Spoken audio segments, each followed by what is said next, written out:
आदाब, मैं घनश्याम उपाध्याय हाजिर हूं दुनिया भर की सोशियो पॉलिटिकल और इकोनॉमिक इश्यूज पर बेस्ड खास प्रोग्राम को लेकर दुनिया मेरे आगे। हमारे इस खास प्रोग्राम में हम बात करेंगे दुनिया के बदलते मंजरनामे की। ये दुनिया जानती है कि हम दुनिया की सबसे बड़ी डेमोक्रेसी हैं। इकोनॉमिक लिहाज से देखा जाए तो हम 2022 में भी दुनिया की 5वीं बड़ी इकोनॉमी हैं। परचेजिंग पैरिटी के लिहाज से तीसरी सबसे बड़ी इकोनॉमी होने के साथ साथ 3 ट्रिलियन यानी 3 खरब से भी ज्यादा की इकोनॉमी है। और हमारे प्राइम मिनिस्टर साहब ने जो 5 ट्रिलियन की इकोनॉमी बनाने का टारगेट रखा है, उस तरफ हम तेजी से बढ़ती हुई वाइब्रेंट इकोनॉमी है। यही वजह है कि दुनिया हमारी तरफ उम्मीद भरी नजरों से देखती है और हम दुनिया को दोस्ती, भाईचारा और कॉपरेशन के साथ साथ अमन चैन का पैगाम देते हैं। लेकिन आज के बदले हुए हालात में ये जानना काफी अहम है कि हमारे सरोकार क्या हैं। इन्हीं बारीकियों पर बात करने के लिए हमारे साथ स्टूडियो में आज मौजूद हैं 3 खास मेहमान। एम्बेसडर वीरेंद्र गुप्ता, आप फाउंडर हैं अंतर्राष्ट्रीय सहयोग परिषद के। सर, स्वागत है आपका। हमारे साथ मौजूद हैं जवाहरलाल नेहरू यूनिवर्सिटी के सेंटर फॉर यूरोपियन स्टडीज से डॉक्टर शीतल शर्मा। डॉक्टर शीतल, स्वागत है आपका। और हमारे साथ ऑनलाइन जुड़ रहे हैं जेएनयू के ही centre for Russian and Central Asian studies से डॉक्टर राजन। तो डॉक्टर वीरेंद्र, सबसे पहले शुरुआत आप ही से करते हैं। सर, सबसे पहला सवाल यही कि यूक्रेन और रूस के संकट में वैश्विक मानचित्र पे आप भारत की स्थिति को कैसे ड्रॉ करते हैं? सर, भारत कहां दिखाई देता है? यूक्रेन और रशिया के बीच में और जो वेस्टर्न कंट्रीज की पॉलिटिक्स है उससे इमर्ज हुई है। उसमें हमारा कोई रोल नहीं था, लेकिन इसका जो आज डेवलपमेंट हो रहे हैं, लड़ाई झगड़ा हो रहा है, लाखों की तादाद में लोग बाग वहाँ से डिस्प्लेस हो रहे हैं, तो सभी लोगों को बहुत बुरा असर पड़ रहा है। साथ में इंडिया पे भी बुरा असर पड़ेगा। कितना मैनेजेबल होगा, कितनी दिक्कतें ज़्यादा आएंगी, ये तो आगे का वक्त बताएगा। लेकिन ये शर्तिया है कि लड़ाई झगड़े से कोई बात नहीं निकलती और इसी वजह से हमारी सरकार ने एक प्रिंसिपल्ड स्टैंड लिया है कि लड़ाई झगड़े को ख़त्म किया जाए, हॉस्टिलिटीज़ ख़त्म होनी चाहिए और जो डिप्लोमेटिक सोल्यूशन, नेगोशिएशंस का जो रास्ता अख्तियार नहीं किया गया, उसको फिर से मौका देना चाहिए। डॉक्टर शीतल, इसी बात को थोड़ा सा आगे बढ़ाएं तो मौजूदा परिस्थितियों में क्या आपको लगता है कि जो पूरा विश्व है वो 2 हिस्सों में बढ़ता जा रहा है? 2 देशों को कैटेगराइज कर दिया गया है अलग अलग हिस्सों में, और अगर ये बंटवारा हो रहा है देशों के लिहाज से तो इसके दूरगामी परिणाम कैसे हो सकते हैं? किस तरह का एनालिसिस हम फिलहाल कर सकते हैं? घनश्याम, ये बहुत ही इंटरेस्टिंग एक सिचुएशन इमर्ज कर आ रही है, पर्टिकुलरली यूक्रेन और रशिया की क्राइसिस में। पर इसकी जो कहीं पे रूट्स हैं वो 200 साल से चली आ रही हैं। और 200 साल में भी मैं पर्टिकुलरली अगर आपको 100 साल और ऐड कर दूं तो कहीं ना कहीं ये इंडस्ट्रियल रेवोल्यूशन के बाद जब कॉलोनाइजिंग वर्ल्ड हुआ और वर्ल्ड 2 भागों में बढ़ता चला गया, फिर उसमें पॉलिटिक्स के ऊपर बहुत कुछ चरमराहट हुई, जब मोनार्कीज ख़त्म हुई, डेमोक्रेसीज आई और उसके बाद रेवोल्यूशंस हुए, पूरे वर्ल्ड का ढांचा जो है वो 150 सालों में बदलता चला गया और बदलता जा भी रहा है। अब इसमें किस तरीके से आप देख रहे हैं कि वर्ल्ड 2 भागों में बंट गया। जो शीत युद्ध था, पर्टिकुलरली मैं आपको सिर्फ पिछले 50 सालों के बारे में बताऊं तो जो शीत युद्ध था उसमें पोलराइज था वर्ल्ड, कम्युनिस्ट और कैपिटलिस्ट के बीच में, और दोनों वर्ल्ड्स में एक सुपर पावर थी, रशिया और यूएस। अब उस समय की बात है कि काफ़ी कंट्रीज जो थी वो कम्युनिज्म की तरफ इंक्लाइन थी और कई जो थी वो कैपिटलिस्ट ब्लॉक के अंडर थी, वेस्टर्न या ईस्टर्न ब्लॉक में। इंडिया उस टाइम भी अपने को एक नॉन अलाइंड कंट्री, बिना किसी इंक्लिनेशन की तरफ बात करते हुए अपने को हमने गुट निरपेक्ष रखा। पर गुट निरपेक्ष होना और गुट निरपेक्ष के रास्ते पर चलना 2 अलग बातें होती हैं। मैं ये कहना चाहूँगी कि डिस्पाइट द फैक्ट कि आप किसी भी ब्लॉक की तरफ इंक्लाइन नहीं थे या किसी भी सुपर अम्ब्रेला के अंडर में नहीं थे, बट फिर भी कहीं ना कहीं ये था कि आपकी थोड़ी सी इंक्लिनेशन जो थी वो रशिया की तरफ थी और उसके कारण भी हैं जिस पे हम चर्चा कर सकते हैं। पर एक बात ये है कि जब फॉल ऑफ बर्लिन वॉल हुआ, कोल्ड वॉर का अंत हुआ, यूएसएसआर का विघटन हुआ, उसके बाद एक नया मानचित्र उभर कर आया जिसमें एक यूनिपोलर वर्ल्ड था, फिर वो मल्टीपोलर हुआ और फिर पोलैरिटी और रीजनल और बहुत सारे तरीके के छोटे छोटे सब मैप्स उभर कर आए। अब इसमें क्या है, अब अगर आप बात करते हैं कि इंडिया को इस वर्ल्ड मैप पे हम किस तरीके से ड्रॉ करते हैं, तो इंडिया एक उभरती हुई अर्थव्यवस्था है, एक स्थिर डेमोक्रेसी है, जैसा आप अभी पैकेज में भी बता रहे थे कि वाइब्रेंट इकोनॉमी है, 5 ट्रिलियन का हमारा गोल है, 3 ट्रिलियन से आगे बढ़ना है, we are an attractive destination. But इन सब के चलते हुए कहीं ना कहीं आप you are also seen as part of a club. अब क्लब भी कई तरह के हैं। गॉन आर दोज डेज जब कोल्ड वॉर के क्लब हुआ करते थे कि आप आइदर वेस्टर्न ब्लॉक क्लब है और ईस्टर्न है। यहाँ पे क्लब क्या है, कोई अर्थव्यवस्थाओं के हैं, कोई रीजनल ऑर्गेनाइजेशंस के हैं, कोई आइडियोलॉजी पे बेस्ड हैं, कोई इकोनॉमी पे बेस्ड हैं, कोई रीजनल सिक्योरिटी पे बेस्ड हैं, कोई जैसे क्वाड है, ब्रिक्स है, न जाने कितने तरीके के इस तरीके के मल्टीलैटरल ऑर्गेनाइजेशंस हैं और एग्जिस्ट कर रहे हैं। यहाँ पे you have to be part of a particular group. वो नेसेसरली नहीं है कि that determines your entire existence और आपके पूरे के पूरे प्रारूप को डिफाइन करता है। बट इस सिचुएशन में इंडिया जो है वो एक ऐसी कंट्री देखा जा रहा है जो डेमोक्रेसी को प्रमोट करता है, स्टेबिलिटी में विश्वास रखता है, पीस में विश्वास रखता है, नॉन एग्रेशन में विश्वास रखता है, साउथ एशिया का एक रीजनल पावर है, एशिया में एक इमर्जिंग पावर है, ग्लोबल वर्ल्ड में एक उभरती अर्थव्यवस्था है। सो इंडिया की एक अच्छी अहम पोजिशन है ग्लोबल मैप पे, और उसके कई कारण हैं, आर्थिक, राजनीतिक और अदर रीजंस, और उसमें इंडिया को एक पोजीशन लेना, एक स्टैंड लेना बहुत महत्वपूर्ण है। ठीक है, डॉक्टर राजन भी हमारे साथ मौजूद हैं। डॉक्टर राजन, असल में जो अटैक हुआ रूस की तरफ से यूक्रेन में, वो एक ऐसी स्थिति में हुआ जब पूरा विश्व एक नाजुक स्थिति से गुजर रहा है। कोविड को हमने देखा, पूरे विश्व ने झेला, और उससे धीरे धीरे रफ्ता रफ्ता हम उभर ही रहे थे कि इस तरह की स्थिति हम सामने देख रहे हैं। इन तमाम परिस्थितियों में सिर्फ अर्थव्यवस्था की बात करें तो वैश्विक मानचित्र पे इस अर्थव्यवस्था को आप कैसे ड्रॉ करते हैं सर? कैसे आप देखते हैं इसके परिणाम कितने दूरगामी होंगे? देखिए घनश्याम जी, ये बिल्कुल सही सवाल है कि इसके परिणाम काफी दूर तक जाएंगे। चूंकि आपने अर्थव्यवस्था की बात की है, तो चूंकि अभी सबसे ज्यादा जो एनर्जी सप्लाई करते हैं, आप जानते हैं कि वो रूस है, तो एनर्जी का प्राइस आप देख रहे हैं कि एनर्जी का प्राइस बढ़ चुका है ऑलरेडी, और उसका असर भारत पे ही पड़ेगा। भारत और चीन सबसे बड़ा इंपोर्टिंग कंट्री है, तो इसका सीधा असर भारत पे पड़ेगा। और इसके अलावा जो दूसरे जो इम्पैक्ट हैं, जैसे कि हमारा रूस के साथ ट्रेड होता है, तो क्या असर पड़ेगा इसको भी हमको देखना पड़ेगा। लेकिन डेफिनेटली इसका असर भारत और रूस के रिश्ते, जो ट्रेड होते हैं, उस पर पड़ेगा। और इसके अलावा जो चूंकि डिसरप्ट हो रहा है, पूरा यूरोपियन इकोनॉमी जो है अभी के टाइम पे डिसरप्ट हो रहा है, तो उसका क्या असर विश्व पे पड़ेगा, ये भी हमें देखने की जरूरत है। तो कुल मिला जुला के इसका बिल्कुल आर्थिक जो हमारी अर्थव्यवस्था है या जो विश्व की अर्थव्यवस्था है, उस सारे व्यवस्थाओं पे इसका सीधा असर देखने को मिलेगा। लेकिन सबसे इमीडिएट इम्पैक्ट आपको एनर्जी पे दिखेगा, और उसके बाद अभी चूंकि बहुत सारे सैंक्शंस रूस पे लगाए जा रहे हैं, तो उस सैंक्शंस का असर भारत और रूस के जो ट्रेड है उस पर रहेगा। और प्लस हम ये भी जान लें कि हम यूक्रेन से बहुत सारी चीजें इंपोर्ट करते हैं। उसमें सबसे इम्पोर्टेंट है कि हम वहाँ पे तेल, जो वेजिटेबल ऑयल होता है, वो और फैट, ये इंपोर्ट करते हैं। तो इन सारे चीजों पे आपको इसका असर दिखेगा। और चूंकि आपने एक पहले सवाल पूछा था कि क्या वर्ल्ड पोलराइज हो रहा है, तो मैं थोड़ा सा एक्सटेंड कर दूं उसका जवाब कि अभी का जो वर्ल्ड है वो पोलराइज उस ढंग से नहीं हो रहा जैसा कि शीत युद्ध में हो रहा था। एक तीसरी बहुत सारी ऐसी कंट्रीज हैं जो कि इंडिपेंडेंट किसी भी देश के साथ जाने के लिए तैयार नहीं है।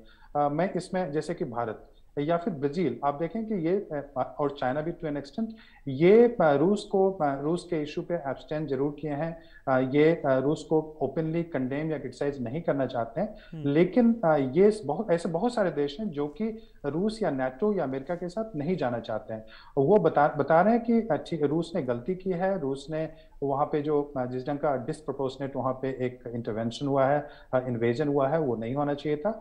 लेकिन वो ये भी मानते हैं कि नाटो ने भी गलती की है, नाटो एक मिलिट्री ऑर्गेनाइजेशन है, और उसको इस ढंग से वहाँ पे एक्सपेंड करने की कोशिश नहीं होनी चाहिए। तो कहने का मतलब इसके बहुत सारे पॉलिटिकल इम्पैक्ट पड़ेंगे, बहुत सारे इकोनॉमिक इम्पैक्ट पड़ेंगे, और इसका सीधा असर हमको भारत में भी देखने को मिलेगा। ठीक है, तो ये तमाम असरात हैं जिनका असर धीरे धीरे ही सही, रफ्ता रफ्ता ही सही पड़ता हुआ नजर आ रहा है वैश्विक मानचित्र के लिहाज से। लेकिन वीरेंद्र जी, अगर हम बात करें वो कौन कौन से मेन सेक्टर्स होंगे जिन पे प्रभाव फौरी तौर पे हमें दिखाई देने लगेगा, जिसके लिए हमें बहुत इंतजार भी नहीं करना पड़ेगा, वो इमीडिएट रिएक्शंस हमको समझ में आने लगेंगे?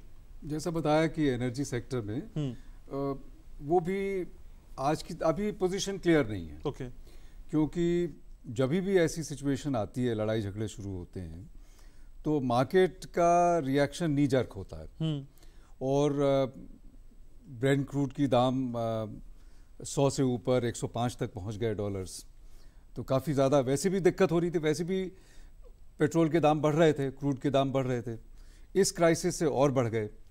लेकिन Russia is the largest producer, उसकी 5 मिलियन बैरल्स जो हैं वो एक्सपोर्ट होते हैं। लेकिन ऐसा सोचना कि वो 5 मिलियन बैरल्स मार्केट से डिसअपियर हो जाएगा, ऐसा तो नहीं है। चाइना खरीद सकती है, चाइना बहुत बड़ा इंपोर्टिंग कंट्री है, और चाइना मुझे नहीं लगता है कि वेस्टर्न सैंक्शंस को सीरियसली इम्प्लीमेंट करके और चाइना भी अपने रास्ते दरवाजे बंद कर देगा रशियन ऑयल के लिए, तो रशिया का ऑयल कंज्यूम होगा। और आप देखें, अगर हिस्ट्री में देखें तो ऑयल का आईसिस के पास बहुत ऑयल सप्लाईज थी, और जिस वक्त में वो दे वर शन्ड बाय एवरीबॉडी, तभी भी उन्होंने अपने तेल को बेचा ना कहीं उल्टे सीधे तरीके से किसी और कंट्री के थ्रू। तो ऐसा सोचना कि रशिया का ऑयल बिल्कुल मार्केट से डिसअपियर हो जाएगा। फिर ईरान को लाने की बात है कि ईरान को दोबारा जो है वो न्यूक्लियर डील कर लेंगे, ईरानियन ऑयल मार्केट में पूरे तौर से आने लगेगा, सऊदी अरेबिया सपोर्ट करेगा। देखिए, एक तरीके से सोचा जाए, अगर ऑयल के दाम बहुत बढ़ गए तो रशिया का जो है वो main revenue oil and gas से है, तो एक तरीके से उनको फ़ायदा हो गया क्योंकि उनका रेवेन्यू बढ़ गया।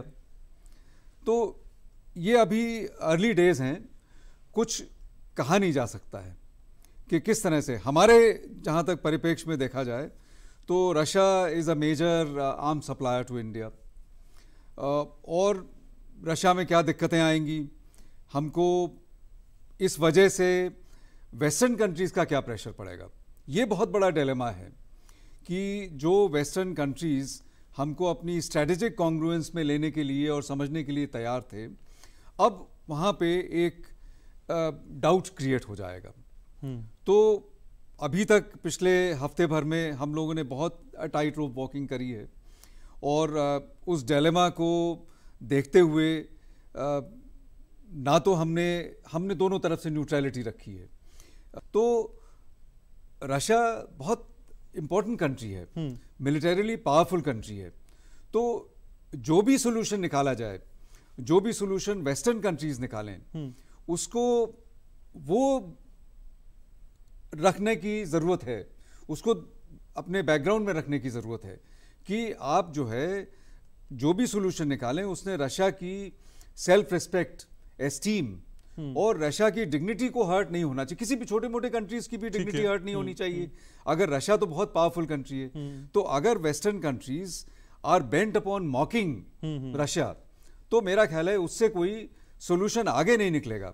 और वो ये नहीं सोचते कि सरकारें डिसीजन लेती हैं। मैं मानता हूं कि कई जगहों पे सेकेंड वर्ल्ड वॉर में हिटलर ने बहुत सारे डिसीजन लिए, लेकिन ये नहीं सोचा कि जर्मन जनता को, इसी तरह से आज की तारीख में रशियन जनता पे, रशियन पीपल पे, यूक्रेनियन पीपल पे, यूरोपियन पीपल पे, अमेरिकन्स पे जो इस लड़ाई का क्या असर पड़ने वाला है, बुरा असर पड़ने वाला है, उसका जरूर ध्यान रखना चाहिए। ठीक है, तो डॉक्टर शीतल, जैसा कि हम जिक्र भी कर रहे थे कि अभी कोविड था, अभी हमने कोविड को झेल ही रहे हैं अभी, और उसके बाद की जो स्थितियां हम इकोनॉमिकली समझ रहे हैं और डिप्लोमेटिक संबंधों की बात भी कर रहे हैं, उन पर भी असर पड़ना तय माना जा रहा है।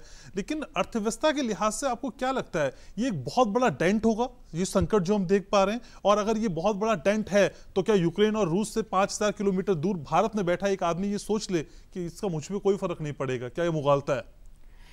घनश्याम, इसको दो तरीके से समझा जाता है। एक तो आप इमीडिएट आर्थिक इम्पैक्ट समझ लीजिए, जैसे कि अभी डिस्कशन में भी आया कि तेल के दाम बढ़ेंगे, एनर्जी का होगा।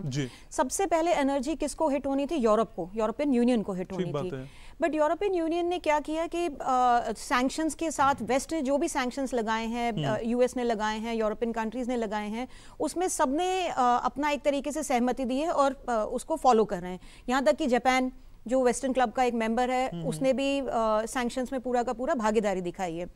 आर्थिक रूप से जो है इसके spill over effect over the period of time आएंगे। मान लीजिए भारत में ही कच्चे तेल के दाम बढ़ते हैं या तेल के दाम आगे बढ़ाए जाते हैं, तो उसका इम्पैक्ट हर चीज़ पे होगा। जब ट्रांसपोर्टेशन पे होगा तो आपके दूध से लेके सब्जी तक सब कुछ बढ़ता है और आम जनता इससे हिट होती है।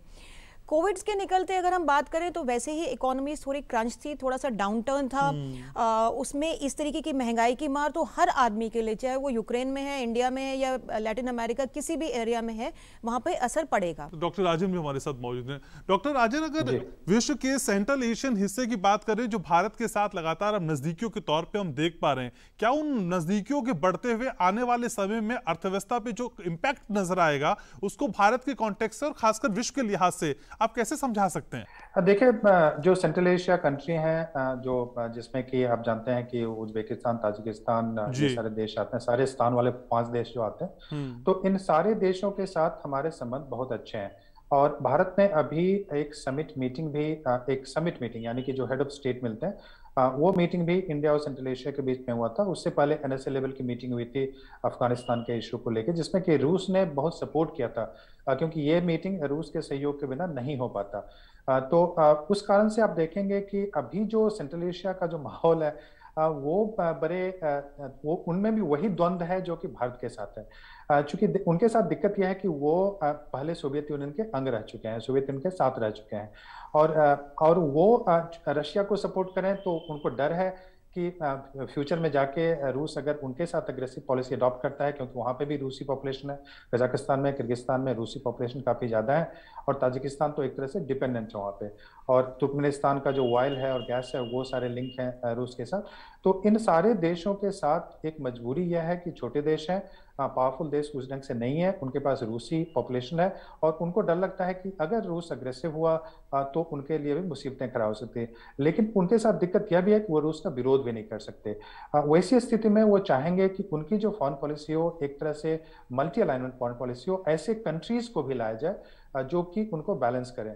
और वैसी स्थिति में भारत के लिए बहुत महत्वपूर्ण है कि भारत अपना सहयोग जो मध्य एशिया के देश हैं उनके साथ बढ़ाए, क्योंकि वहाँ पे आप जानते हैं कि इकोनॉमिकली चीन सबसे बड़ी शक्ति है और बहुत ज़्यादा प्रेजेंस है उनका। 300 to 400 बिलियन डॉलर उनका इन्वेस्टमेंट बोला जाता है, 200 तो डेफिनेटली है, और उसकी तुलना में भारत का इन्वेस्टमेंट काफी कम है, और भारत के ट्रेड भी जो सेंट्रल एशियन कंट्रीज हैं उनके साथ काफी कम है, और उसका एक मुख्य कारण है कि हमारे जो डायरेक्ट ट्रेड रूट होने चाहिए। सर, इसी पे आ भी रहा था मैं। डॉक्टर राजन, असल में जो समिट हुई उसके बाद जो सेंट्रल एशियन कंट्रीज के साथ ट्रेड की कमी की बात आप कह रहे हैं, क्या इसमें किसी तरह की ग्रोथ हम आने वाले समय में देख सकते हैं? क्या वो इंपैक्ट हम देख पाएंगे आने वाले समय में ही सही?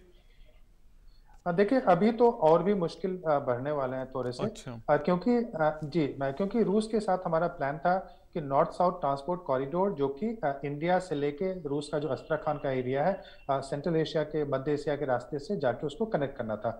अब दिक्कत है कि रूस अगर इस ढंग के झंझट में फंसा हुआ है, इस ढंग के झगड़े में फंसा हुआ है, तो नॉर्थ साउथ ट्रांसपोर्ट कॉरिडोर को कैसे डेवलप कर पाएगा? और वो जब तक नहीं डेवलप कर पाएगा तो हमारा जो सेंट्रल एशिया के साथ जो लैंड रूट है वो अभी थोड़ा सा मुश्किल होगा, वहाँ पे ट्रेड करना मुश्किल होगा। पाकिस्तान बीच में आता है, आप जानते हैं, और पाकिस्तान हमें ट्रेड करने नहीं देगा, और चाबहार के रास्ते या बंदर अब्बास ईरान के जो पोर्ट्स हैं वहाँ के रास्ते हम एक्सपोर्ट कर सकते हैं या इंपोर्ट कर सकते हैं। तो चूंकि रूस उसमें काफ़ी कोऑपरेट कर रहा था, अभी चूंकि नॉर्थ साउथ ट्रांसपोर्ट कॉरिडोर जो है वो डिले हो सकता है, और वैसी स्थिति में हमारा ट्रेड वहाँ पे थोड़ा सा बढ़ने की संभावना जो थी वो अभी नहीं बढ़ पाएगी।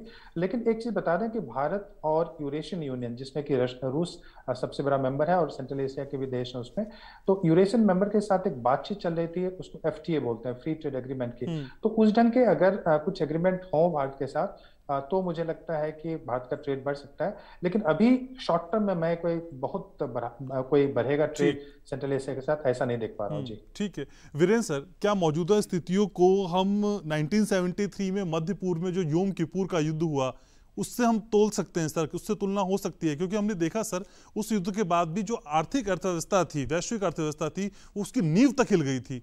क्या कुछ वैसा ही हम होते हुए देख रहे हैं? देखिए, कहीं पे लड़ाई झगड़ा होगा तो ये तो हो गई, तो डैमेज तो हाई होगा ही, और ये बढ़ता जा रहा है। जो 40 साल पहले जो चीज़ हुई उससे उतना असर नहीं, क्योंकि हम लोग ग्लोबली आज इंटरकनेक्टेड हैं। तो कहीं पे भी कुछ भी होगा, लैटिन अमेरिका में भी असर पड़ेगा, इंडिया पे भी असर पड़ेगा।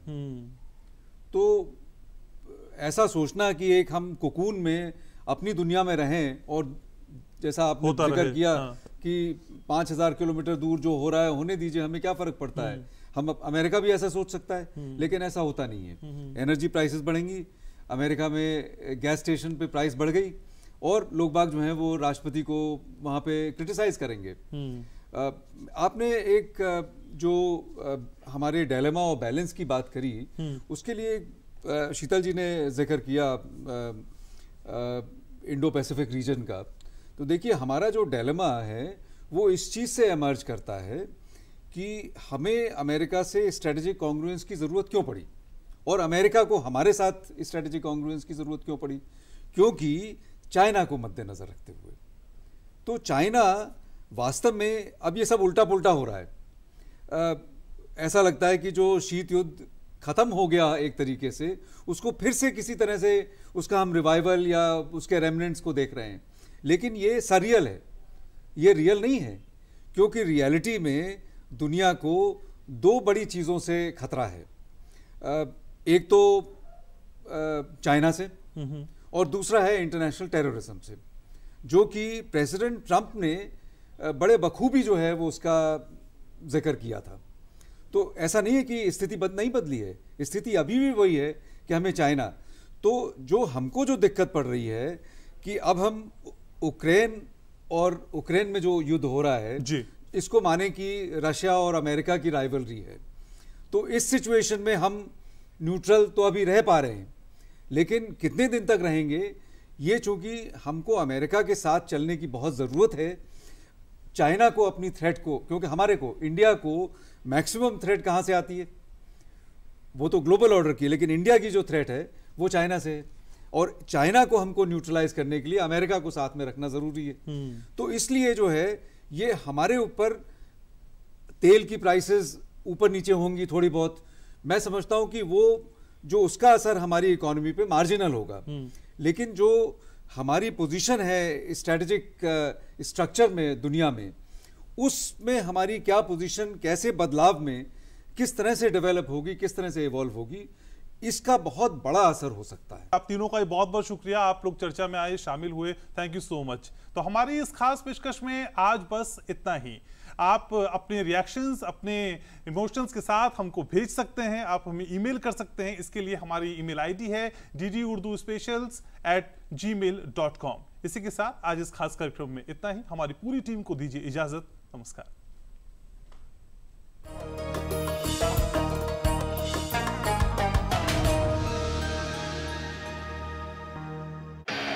New